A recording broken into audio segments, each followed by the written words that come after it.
Why is anti-Gypsyism a special form of racism? I am Dr. Iulius Rostas, and I'm going to tell you today why.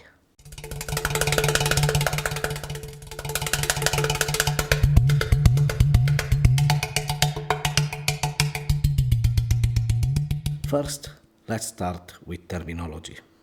There are different terms in use to describe the historical experiences of Roma and associated groups, Gypsy, Travelers, Manus, Sinti, and so on. These terms, there is no one that is accepted by a large majority, and there are always controversies related to each one of the terms. On the one hand, we have a term, Romaphobia, that seems to be neutral, and on the positive side uses the term Roma and not something that is considered pejorative by a significant part of Roma activists and human rights groups. The term Romaphobia seems to be accepted by the large majority of groups, but it is not like that.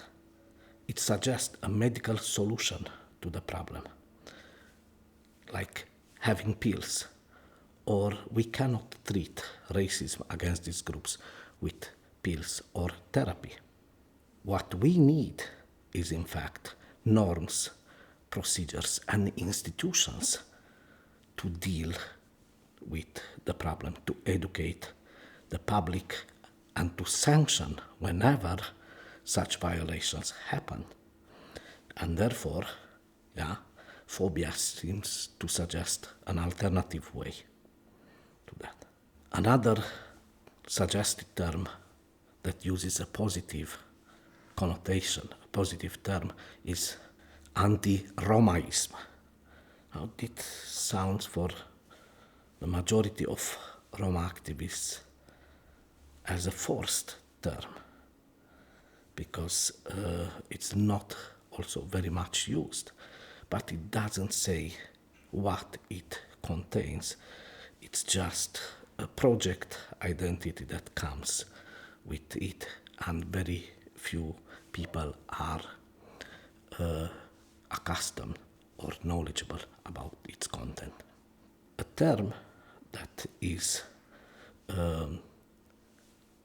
most in use is the term anti-Gypsyism. Anti-Gypsyism is a controversial term because it uses the racial slur Gypsy, considered as such by many Roma groups, especially in Central and Eastern Europe.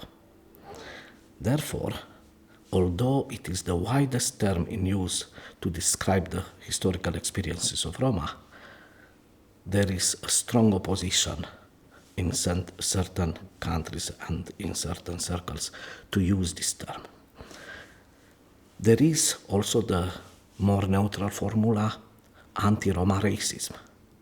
Now, the advantage is that it connects faster with a discourse that is more common across the world.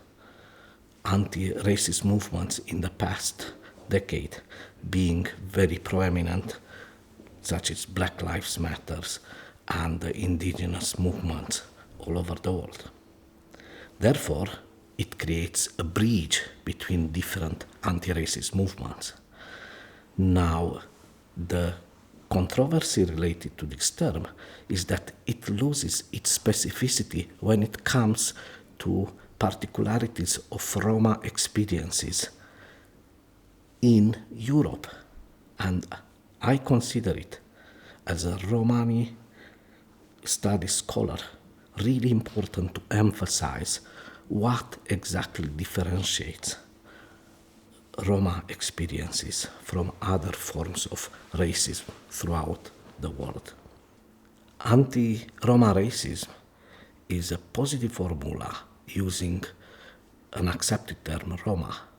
However, it is not surprising, it is not encompassing all the historical experiences of Roma in Europe that differentiate these experiences from other forms of racism throughout the world.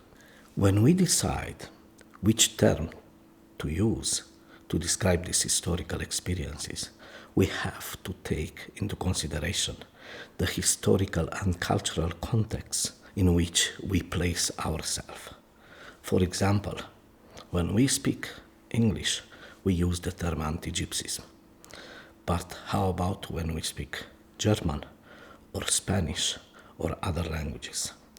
In this sense, we have to see how this term is translated, how it is used in that specific cultural context, which makes sense for that cultural space and the language, and for the Roma groups in these cultural environments. Therefore, in Germany, if I speak German, I'd use the term anti-Ziganismus that is widely used in the German cultural space. If I speak Spanish, I use the term anti-gitanismo that is widely used by Roma activists in Spain. Therefore, it is advisable to take into consideration the context and the cultural space in which we speak to get the meaning of these terms. If I speak Romanian, normally I will translate the term into anti-ziganism. In Romanian, I'd use the term anti-ziganism. However, there is a strong opposition to use this term because of the highly pejorative meaning associated with the term Țigan in Romanian language. This in spite of having a law combating anti-Ziganism in Romania.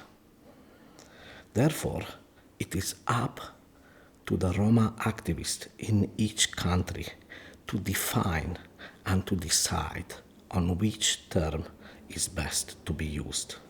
To understand how this use of different terminology across countries and languages can work, I always use the example of anti-Semitism. Anti-Semitism as a term was coined by William Marr, a journalist, in 1871. In fact, today, William Marr would be rather described as anti-Semitic. William Marr, a journalist that didn't like Jews, used the term Semitic, a linguistic category, in a derogatory way to refer to Jewish people. It was the merit of the Jewish scholars and intellectuals who took over this formula, anti-Semitic and anti-Semitism, and defined it and twisted its meaning so that nowadays, when we use the term anti-Semitism, almost everybody understands that it's about racism against Jews. If we take it literally, there are other Semitic people besides Jews. But when we use the term anti-Semitism, almost everyone across the globe has this meaning in mind, racism against Jews. Therefore, it's a challenge for Roma activists and intellectuals to define the best concept to describe the historical experiences of Roma across Europe and the world, and to decide which one is the best for the specific cultural context in which they talk. This call for contextualization is consistent with the new trends in what is called critical Romani studies.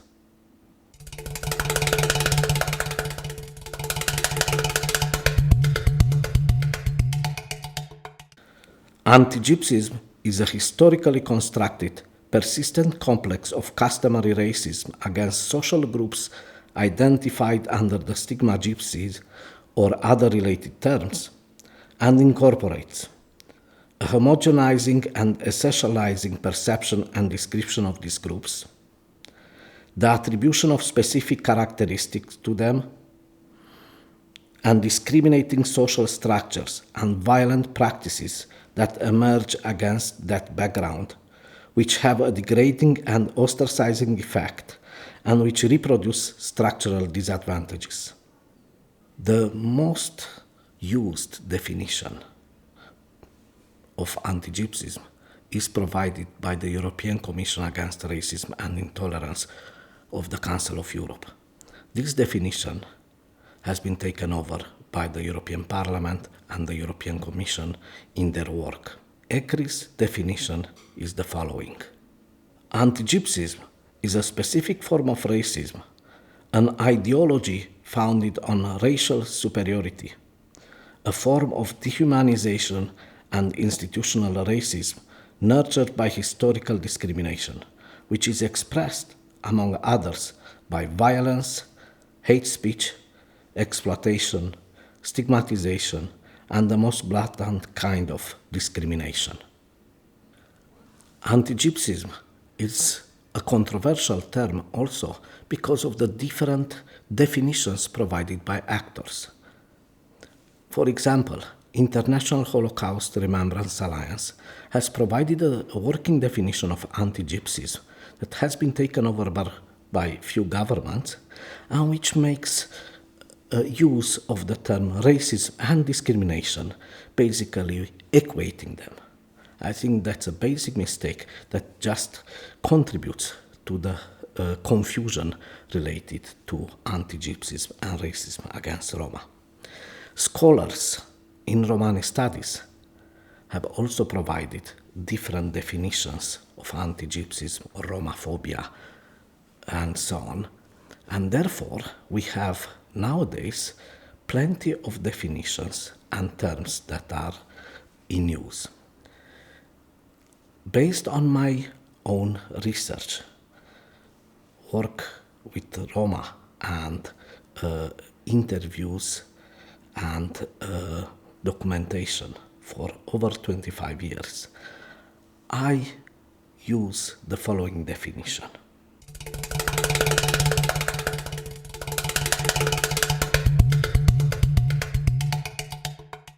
Anti-Gypsyism is a special form of racism directed towards Roma and those stigmatized in the public imaginary as Gypsies, which has at its core the assumptions that Roma are inferior and deviant, thus justifying their oppression and marginalization.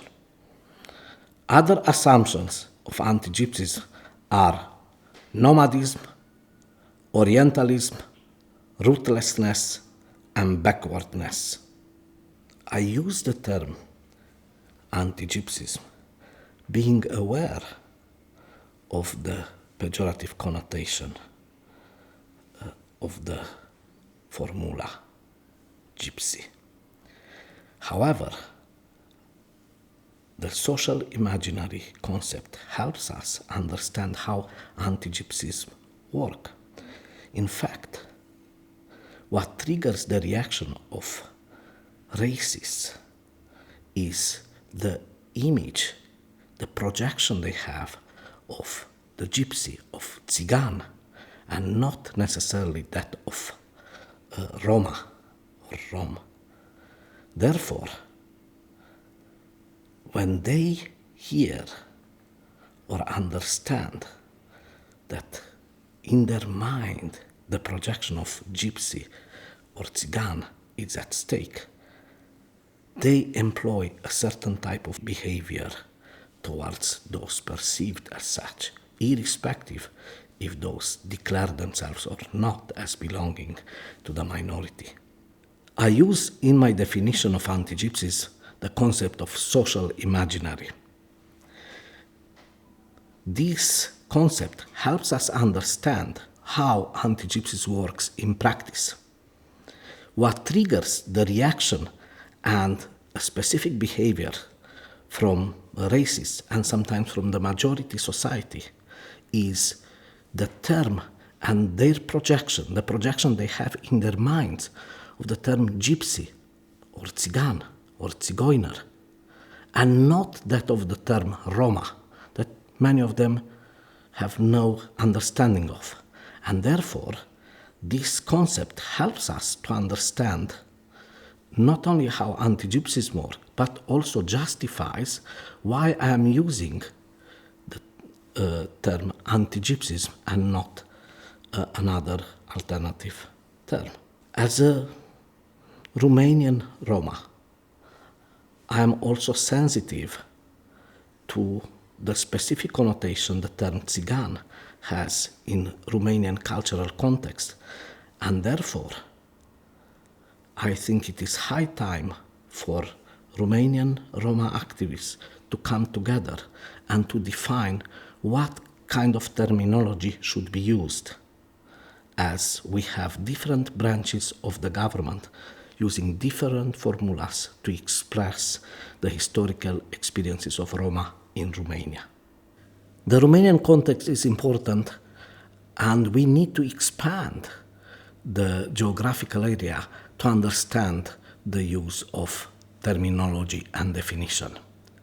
For example, in Spain, Roma activists came together and decided to use the term anti-gitanismo. In the UK context, the term anti-Gypsyism is perfectly accepted by the different groups, Gypsy, Roma and Travellers, living there. In the German context, the term anti-Ziganismus is used, and not necessarily anti-Zigeunerism. So it is up to different groups of Roma intellectuals, activists, scholars to come together and to decide which term would be best. And here is, in a way, an invitation to all these groups to start such kind of debates. Let us discuss a little bit the assumptions related to anti-Gypsyism that gives also more content to the concept.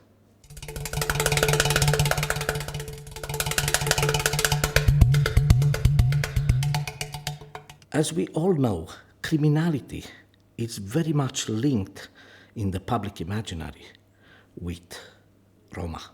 The majority very often believes that criminality is a genetic characteristic of Roma.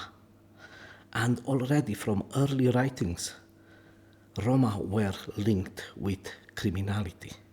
Therefore, we have to see criminality as part of the assumption of deviance of Roma, as being unable also to respect the rules in society.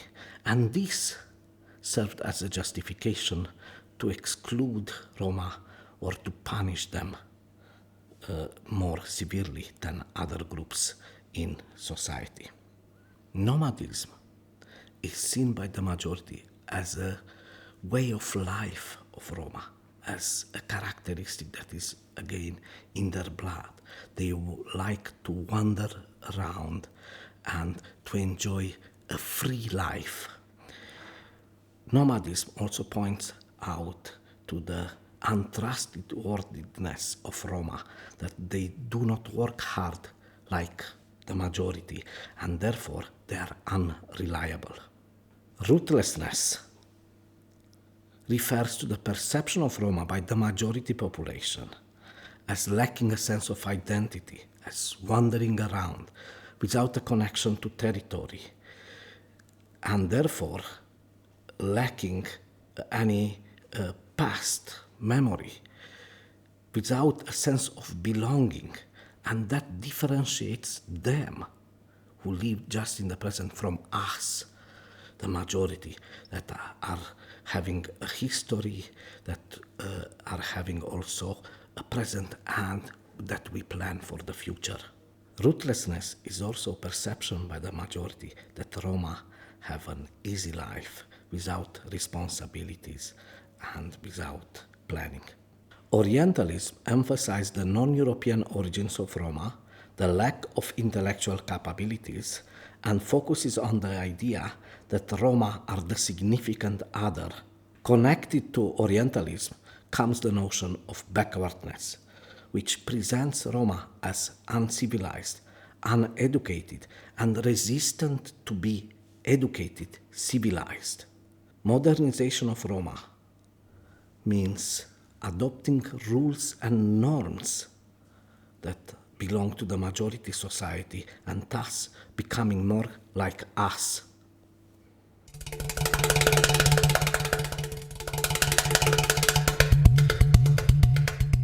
There is a wide variety of anti-Gypsy manifestation, ranging from prejudices and stereotypes to hate speech and hate crime, from discrimination, being it individual, institutional, or structural, to police violence, from school segregation to housing segregation and environmental injustices, from forced sterilizations to deportations and attempts of extermination, from law enforcement abuses to Holocaust and its denial. The list is very wide and can go on. Anti-Gypsies is more than prejudices and stereotypes. One cannot explain the violence inflicted on Roma historically just by existing prejudices and stereotypes. Anti-Gypsyism is also more than discrimination. Anti-Gypsyism covers a wide area of manifestations that goes beyond mere discrimination, from labeling to environmental exposure to environmental hazards, and from Holocaust and its denial to forced sterilization. We have to understand these manifestations as strongly connected with social imaginary and different practices of oppressions that went towards other marginalized groups in society. Anti-Gypsyism is interconnected with other forms of oppression, such as sexism, classism, or violence against lesbian, gay, and trans people. Prejudices and stereotypes are the foundation of anti-Gypsyism. Other manifestations of anti-Gypsyism reproduce social inequalities between Roma and non-Roma in our societies. For example, school segregation, residential segregation, forced eviction and exposure to hazardous environments, what is usually called environmental racist, have the effect of reproducing these inequalities across generations. Forced sterilizations, deportations, Holocaust and its denial represent egregious forms of violence inflicted on Roma communities, especially on Roma women. Roma women were the victims of forced sterilizations, also because they were perceived weaker than Roma men. So they were the perfect target of such policies, overlapping gender and ethnicity in such practices. Police violence against Roma and discrimination within the justice system have as an effect the discouragement of Roma to defend their rights, to use their citizenship to defend their own interests and rights. In education, a separation of Roma children from their peers of different ethnicity is usually accompanied by allocation of fewer resources, poorer infrastructure, lack of qualified teachers, significantly different curricula, and labeling of slight mental disability. There are certain mechanisms that make this manifestation work in practice. The selective implementation of law and policies towards Roma is the very first mechanism employed by the state. For example, we have national Roma strategies throughout EU member states and beyond. However, there is a lack of budget, lack of responsible structures, and lack of responsibility in implementing these measures. Therefore, Roma communities are disenchanted with the implementation of these programs. Selective implementation of laws and policies results in unequal protection under the law enjoyed by Roma as citizens. However, child protection services abuse their power when taking into care Roma children from their families. In mainstream education, there is a significant misrepresentation and lack of representation of Roma on almost any subjects, particularly when it comes to history. This mechanism reinforces discrimination and exclusion of Roma in education. Discrimination in education is compounded by discrimination in employment, discrimination in housing, and discrimination in health. These manifestations of anti-Gypsyism have a cumulative effect which provides systemic character of oppression of Roma. Historically, the state has played a major role in stigmatizing Roma, in discriminating and marginalizing Roma communities through laws, through education system, through other means available to the bureaucracies, so that Roma had been treated separately. The separate treatment of Roma was on the base of a mixture, race, asociality, criminality, which resulted in severe punishment of these groups. The impunity enjoyed by the state agents encourage others to inflict violence, hate speech, and other oppressive practices on Roma communities. Anti-Gypsyism is a problem amongst the majority population and not a problem of the Roma. It is a societal problem that regards all the members of the society. It's not something that is in the power of Roma. Anti-Gypsy practices target and has impacted on Romani collectivities. They are not an accident.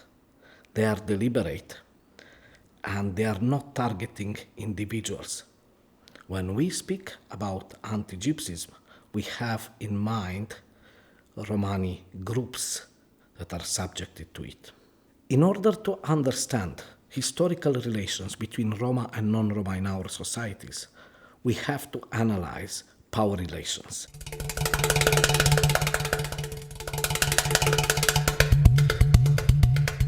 How different groups relate to each other and how institutions played a role in these relationships.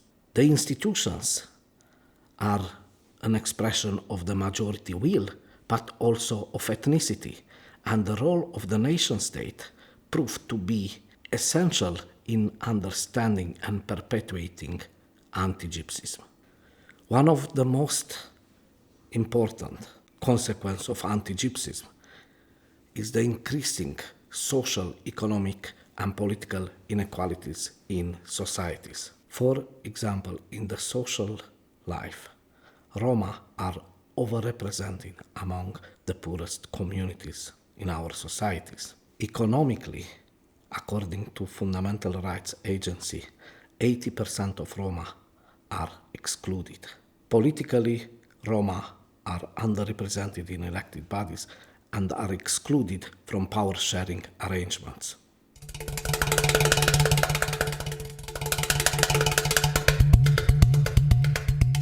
Another consequence of anti-Gypsyism is to have disenfranchised groups in societies. The impact of having a disenchanted population with the political system and institutions results in a weakened democracy. Hate is one of the consequences of anti-Gypsyism. But hate against Roma spreads hate against other groups in society. A society based on hatred creates the premises for violence. Violence inflicted on Roma creates an environment that spreads violence against all those that are different in our societies. Anti-Gypsies contributes to limited social solidarity. Social gaps in society increase and the social conflict grows. Anti-Gypsies leads to a lack of trust among citizens and state institutions. And this, as a result, contributes to the weakening of modern democracy.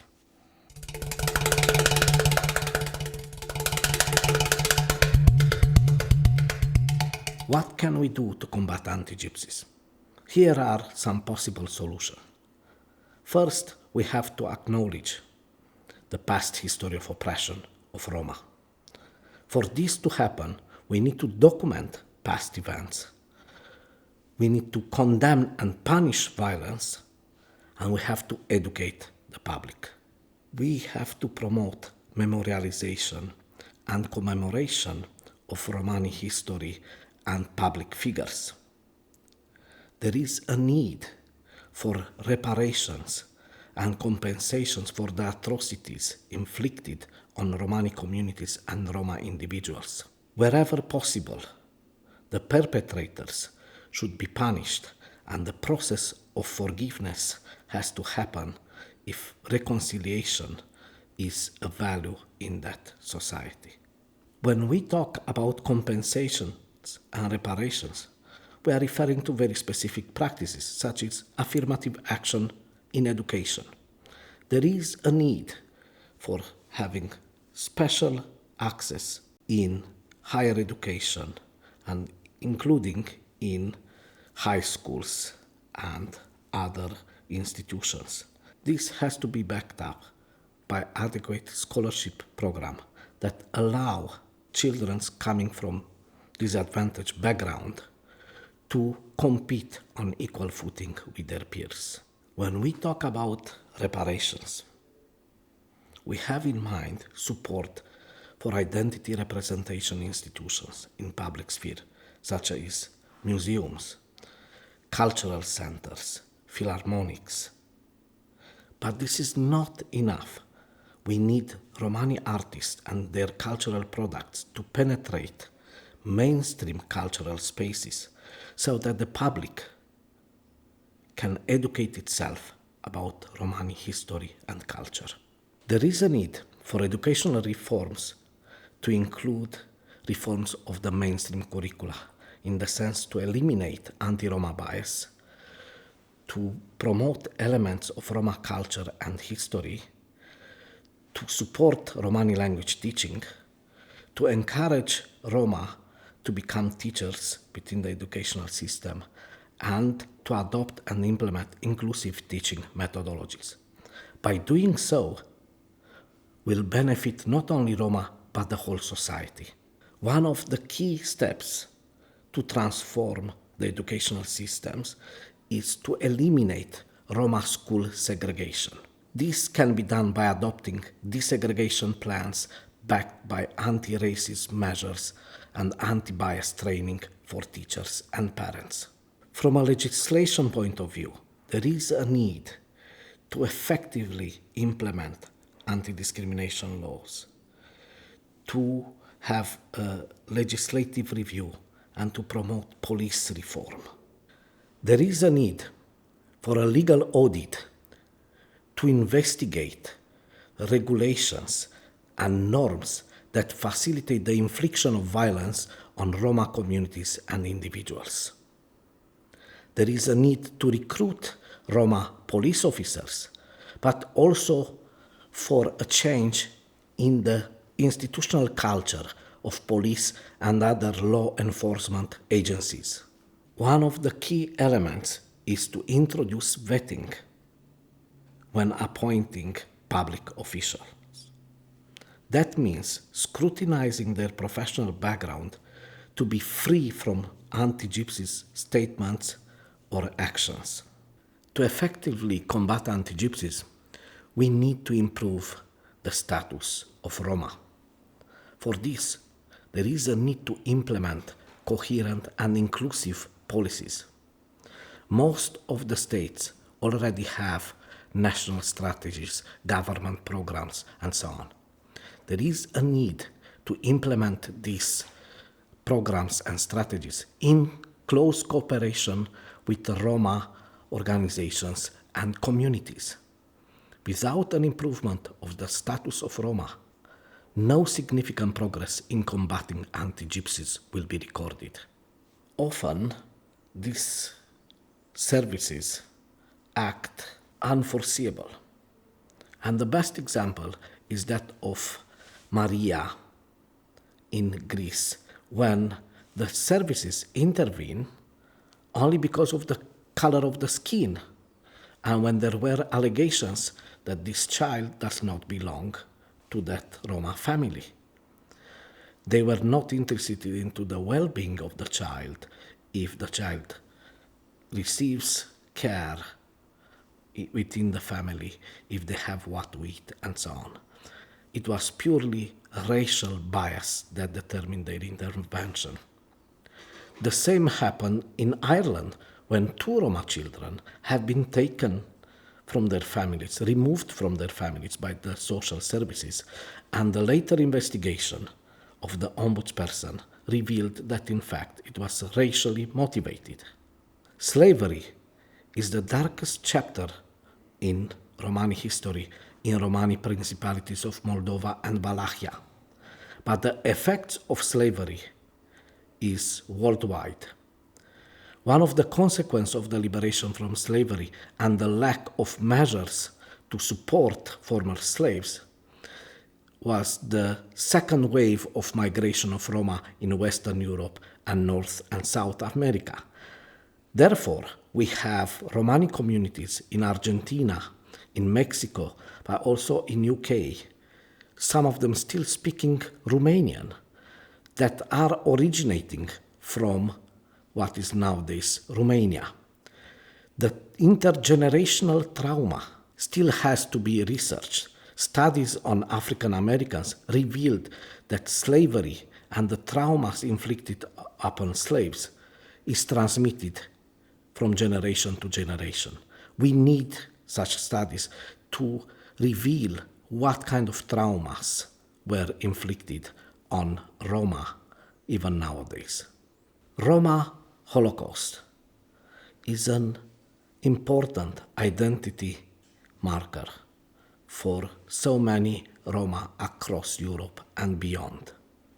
While not all these Roma have been victims of Holocaust and suffered because of that, the memory of the sufferings and on the violence inflicted on Roma communities in Germany and in the Allied country by the Nazi and their allies is spread among all Romani groups in Europe and beyond. The way Roma Holocaust is represented in historiography and in the public discourse nowadays distorts what we call Roma Holocaust. Very often, the experience of Roma is disregarded or is even making fun of those experiences, something that is unacceptable. There is a need to conduct archival research, to use oral history, and to reinterpret some of the events that happened between 39 and 45 in light of these new evidences. Romani Holocaust is too often denied because of lack of evidences from official documents. The number of Roma victims is often downplayed and taken over from the official archival documents. There is a need for a new paradigm while writing about Roma Holocaust to go beyond repeating the official discourse of perpetrators and to consider the Roma voice while doing research on Romani Holocaust. Unfortunately, at Nuremberg or the processes of Nazi allies, the issue of Roma Holocaust has not been properly discussed. Roma were not invited as witnesses and their voice was not heard. Therefore, the Roma oral history projects and the few recordings that are still available and the voice of the survivors that are still alive are really crucial to promote a better understanding on the suffering and the violence suffered by Roma during the Holocaust.